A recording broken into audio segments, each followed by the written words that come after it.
Hi, I'm Augie. I'm in 8th grade. Like Miss Sue said, I'm in 8th grade at Madras Middle School in Coweta County.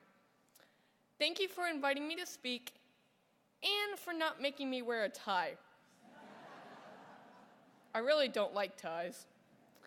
If you got to know me, you would find out I have a very literal brain. When I was in kindergarten, my teacher told us to write about what we wanted to be when we grew up. She told us we could be anything we wanted to be. I wrote about being a beaver. The teacher called me up to her desk and said, "Augie, I wanted you to write about a job you wanted. You wrote about being a beaver." I replied, "Oh, what job I want to be. I want to be a zookeeper. I'll write about that." Now that I'm 14, I realized I cannot grow up to be an animal, but I still believe that I can grow up to be anything I want to be. I want to be a math teacher, but that could change. I might decide I want to be a circus clown. I started preschool at our church when I was 1. I did not play with the other kids. I mainly lined up cars. I loved alphabet letters. My preschool teachers said I was no trouble at all. Well, except that day I hit my head on the rocking chair and had to get stitches. When I was 2, my mom and dad taught my Sunday school class at church. They were shocked at how different I was. The other kids were talking, asking for things, and playing with each other. I was still lining up stuff and playing with alphabet letters. By then, I could say the alphabet backwards, could spell some words, and I could count pretty high. My mom knew I was smart, but she worried because I did not talk like the other kids. Mom told the doctor she was worried. He told her she needed to get a hobby and stop worrying so much. She wanted me to do speech therapy. The doctor rolled his eyes, but he gave her the number for Babies Can't Wait.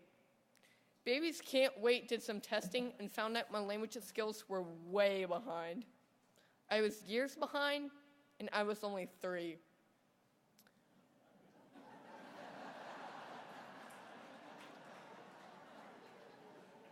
My mom was pretty freaked out.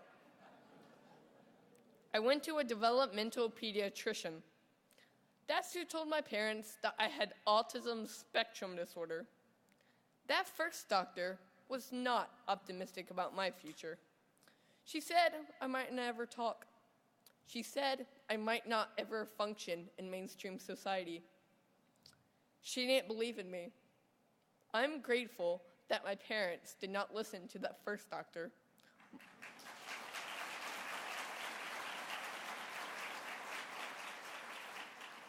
My mom found another doctor. That doctor said, "We've got work to do." If my mom and dad did not hear those words, I probably would not be here to tell you all of this. That doctor figured out that I was not getting nutrition from my food, and I have a bunch of food allergies. I'm so allergic to milk that one time my mom took me to a dairy farm, and she wanted me to see the cows. She rolled down the window, and I immediately broke out in hives. I didn't even get out of the car. I did a bunch of therapy, and I drank a bunch of yucky vitamin drinks. My parents worked with me a lot, and we did lots of appointments. They stuck me a lot to find out what my blood work looked like. It was hard. I threw a lot of tantrums. Mom got tired and cried. Dad had trouble paying the bills. My sister drove us all crazy. We all got frustrated sometimes, but that hard work helped me be who I am today.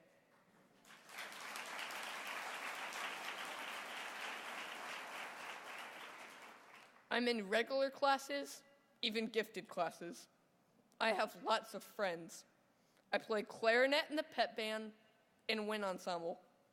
I'm a member of my church youth group, and I play youth handbells. I'm also in Scouts and was just elected Assistant Senior Patrol Leader. of my scout troop.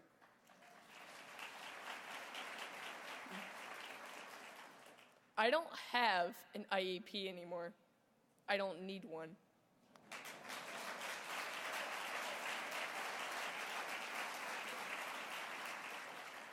My parents believed in me, my doctors, therapists, and teachers believed in me, and now I believe in myself and my future. I believe I can be anything I want to be. Maybe not a beaver,